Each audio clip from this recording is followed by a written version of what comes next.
Em primeiro lugar, eu quero dizer ao deputado Pedro Ruas que eu concordo e sou seu parceiro com relação à extinção do Tribunal Militar. E não é em razão de que apenas 3 estados ainda mantêm, porque se nós levássemos esse critério em conta, e tenho certeza que não é o que o senhor pesa em primeiro lugar, nós teríamos que falar da privatização do Banrisul, porque apenas 3 estados mantêm banco público ainda. Então, não é por esse motivo. Sem dúvida alguma, o deputado Pedro Ruas está pensando também na questão da economia, na questão de valores que o Estado do Rio Grande do Sul, nesse momento de dificuldade, precisa efetivamente transportar para aplicar em outras áreas, como, por exemplo, a segurança pública. Nesse sentido, por essa razão, eu me somo ao que o deputado Pedro Ruas falou com relação ao Tribunal Militar. Mas, deputado Pedro Ruas, eu acredito que nós tenhamos que fazer o serviço como um todo, não pela metade ou apenas achar um Cristo. O Tribunal Militar resolveria os problemas. Não, vários. O Rio Grande do Sul efetivamente necessita de uma reforma ampla, geral, como está acontecendo, e nesse sentido eu fiquei particularmente até estarrecido com a sua posição com relação ao duodécimo. Porque a PEC duodécimo, Vossa Excelência, que defende e muito bem, e com muita competência, funcionalismo público, etc., a PEC do duodécimo ela é uma justiça, porque ela é a repartição do bolo tal qual ele realmente se apresenta, ele é feito.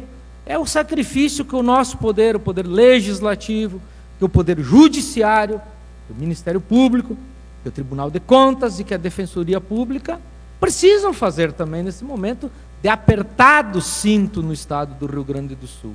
Então, eu efetivamente não compreendi a sua posição, que me parece incoerente com relação ao Tribunal Militar, nesse sentido. Na hora de aprovar a PEC do duodécimo, Vossa Excelência foi contra.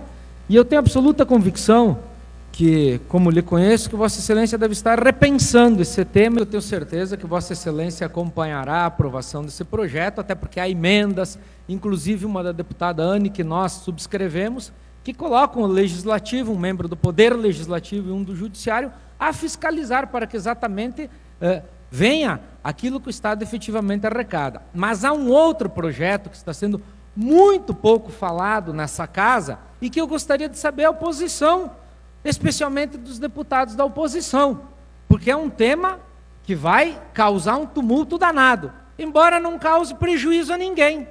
A licença classista, 38 milhões de reais por ano, que o Poder Executivo precisa puxar para pagar os salários dos funcionários que estão licenciados para representar as suas respectivas categorias. Nós não estamos querendo tirar salário de ninguém, mas não precisa ser o Executivo que continue pagando esses salários, e alguns são altíssimos. Basta ver nos portais da transparência, chegam a superar 50 mil reais, 20 mil reais, 25 mil reais. Olha, são poupudos. Não é culpa de ninguém, é culpa de um sistema que está levando o Estado à falência.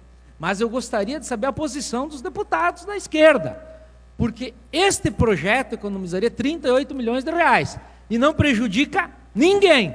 Talvez algum deputado perca o palanque aí na frente do Palácio Piratini, porque obviamente se o sindicato tiver que pagar o salário do seu representante, do seu presidente, do seu vice-presidente, talvez ele tenha menos dinheiro para contratar o carro de som, o caminhão. Bom, aí é uma explicação que cada um de nós tem o direito e o dever de externar aqui para a sociedade. Nós precisamos dizer, olha, sou a favor por isso, sou contra por isso. Eu quero o meu caminhão aí na frente do palácio para ajudar o meu discurso. Eu quero continuar tendo outdoor lá, espalhado pelo estado do Rio Grande do Sul, porque para isso há recursos.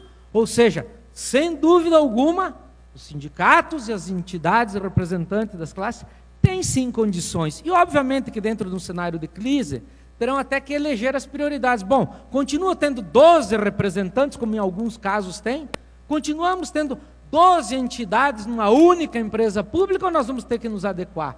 Será que vamos continuar pagando na presidência os salários mais caros, vamos ter que eleger alguém que custe menos? Esse é o debate.